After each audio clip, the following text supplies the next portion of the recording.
Salmos 32 y versículo 2. Bienaventurado el hombre a quien Jehová no culpa de iniquidad. Y Romanos capítulo 4 y versículo 8. Bienaventurado el varón a quien el Señor no inculpa de pecado. El tema para nuestra meditación es la justificación.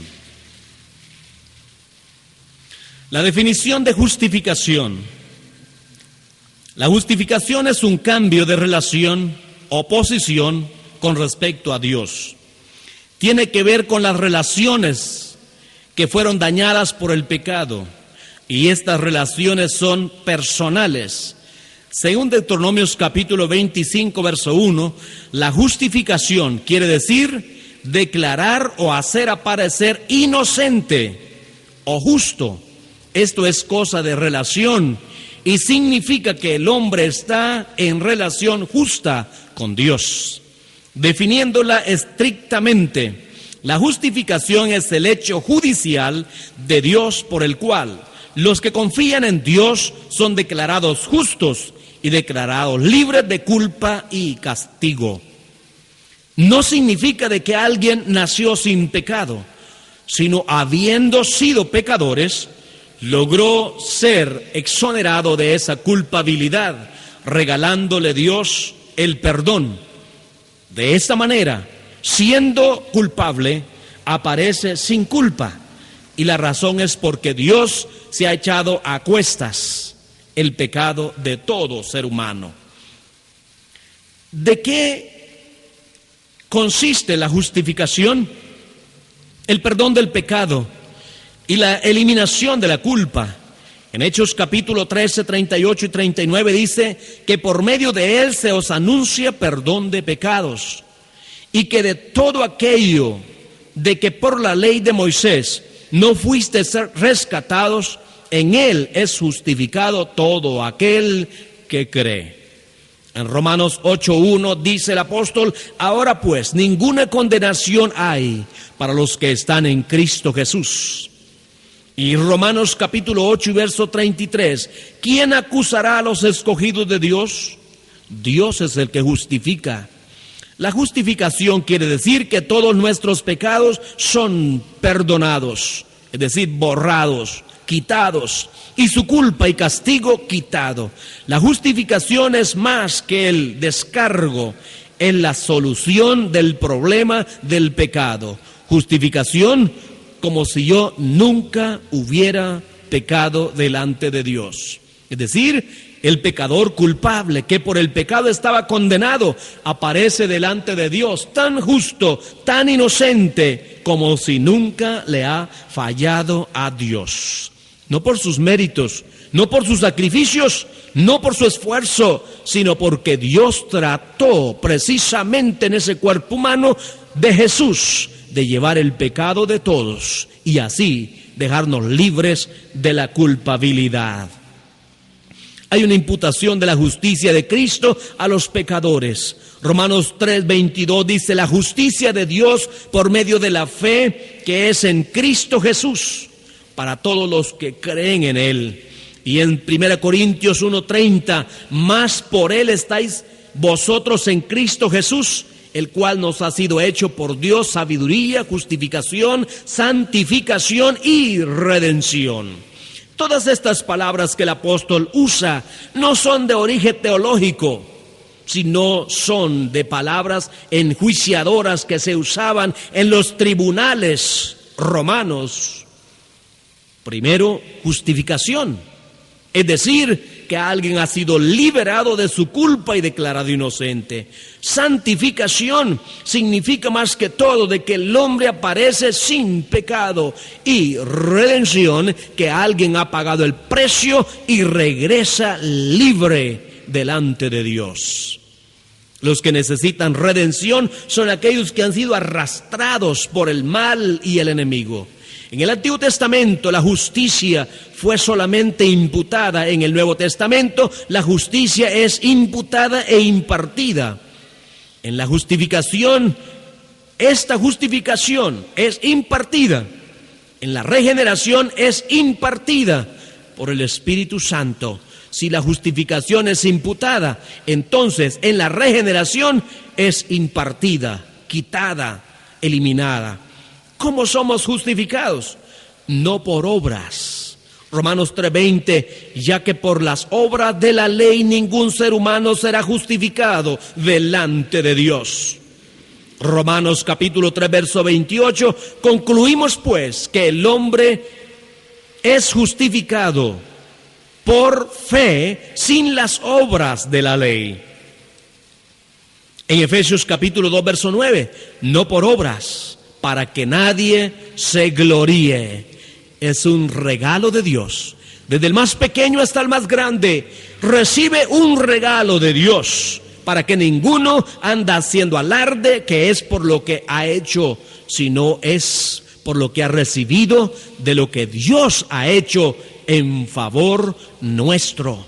El primer paso luego en la justificación es desesperar de las obras, de desistir a las obras. Las buenas obras seguirán, pero no vienen antes de la justificación. Por tanto, el hombre que obra no es justificado, pero el hombre que es justificado es el que obra. Los judíos esperaban fe por medio de obras, salvación por medio de obras. Los cristianos reciben la fe y por la fe obran. Esto es precisamente todo lo contrario. Nosotros no somos salvos por lo que hemos hecho, sino por lo que hemos recibido como un regalo, algo gratuito de Dios. Por la fe. Romanos 5:1 dice, justificados pues por la fe. Romanos 4:5 dice, más el que no obra, sino cree en aquel que justifica al impío, su fe le es contada por justicia. Gálatas capítulo 2 y verso 16, sabiendo que el hombre no es justificado por las obras de la ley, sino por la fe en Jesucristo. Esa fe es la que hace al hombre justificado delante de Dios. Se puede citar muchos versículos de la palabra de Dios que demuestran esa fe es la que condiciona al hombre delante de Dios. Es la que hace que el hombre cumpla el plan de Dios para recibir la justificación como un regalo. Abraham creía en Dios y le fue contado por justicia. Romanos 4:3. La condición que cumplió Abraham es la condición que el hombre tiene que cumplir hoy en día. Pero recordemos que Abraham obedeció a Dios. Abraham tenía compañerismo con Dios. Abraham era tan dedicado porque estaba dispuesto a ofrecer a Isaac, a su hijo primogénito, en el altar del sacrificio, tan solamente porque Dios se lo había pedido. La fe no se puede apartar del arrepentimiento y la obediencia a Dios. El hombre que cree en Dios también está dispuesto a obedecer todo lo que Dios le pida, porque esto es precisamente fe. La fe hace que el hombre se someta a la voluntad de Dios y a hacer lo que Dios le pide. La evidencia de justificación, las obras deben seguir nuestra fe como la obediencia hacia Dios, a todo el plan de salvación. Es allí donde se encuentra y Dios da ese regalo de la salvación. Los cristianos primitivos creían al mensaje de Dios, tenían fe en Dios y aquí lo vemos obedeciendo a la palabra de Dios. ¿Y cómo recibieron ellos su justificación? Es arrepintiéndose de sus pecados, siendo bautizados en el nombre del Señor Jesucristo y recibiendo el don del Espíritu Santo. ¿La iglesia primitiva hacía esto? Correcto. En el día de Pentecostés, en el capítulo 2 de los Hechos, esto fue lo que sucedió. En Samaria también los cristianos en Samaria, capítulo 8 de los Hechos, creyeron al Evangelio, fueron bautizados en el nombre del Señor Jesús y recibieron el Espíritu Santo. En la casa de Cornelio, donde habían gentiles, en el capítulo 10 de los Hechos, creyeron. Vino el don del Espíritu Santo sobre ellos y fueron bautizados en el nombre del Señor. Saulo de Tarso en el capítulo 9 recibió la vista, bautizándose también invocando el nombre del Señor y así recibió el Espíritu Santo. Lidia en Hechos 16, también siendo su corazón abierto, fue bautizada. También El carcelero de Filipos, capítulo 16 de los Hechos, creyó en el Señor Jesucristo y fue bautizado. Los efesios en el capítulo 19 de los Hechos se arrepintieron, fueron bautizados en el nombre del Señor Jesús y vino el Espíritu Santo hacia ellos. Esta es la manera de ser justificados por Dios. ¿Cuándo es salvo el hombre? Podemos responder a esta pregunta examinando a los hijos de Israel. Cuando fueron salvos ellos, fueron salvos cuando aplicaron la sangre a las puertas de sus casas. Pero aún así no fueron salvos cuando cruzaron el Mar Rojo, y aún así no fueron salvos cuando entendemos el significado verdadero de la salvación, su profundidad, su extensión y su alcance. No cometemos el error de fijarnos en una sola experiencia, sino en la progresión que Dios tiene en el camino de los hijos de Dios. ¿Cuándo es que el hombre es salvo? Después de su arrepentimiento, remite sus pecados pasados en el nombre de Jesús, recibe el don del Espíritu Santo y vive para Dios. Es aquí donde está la salvación consumada y ese regalo de Dios dado. ¿Quieres recibirlo? Es tuya esta salvación. Recíbela en el nombre de Jesús y contempla estas palabras. Realmente, ese gran nombre, Jesús, es el nombre que Dios está usando en esta dispensación.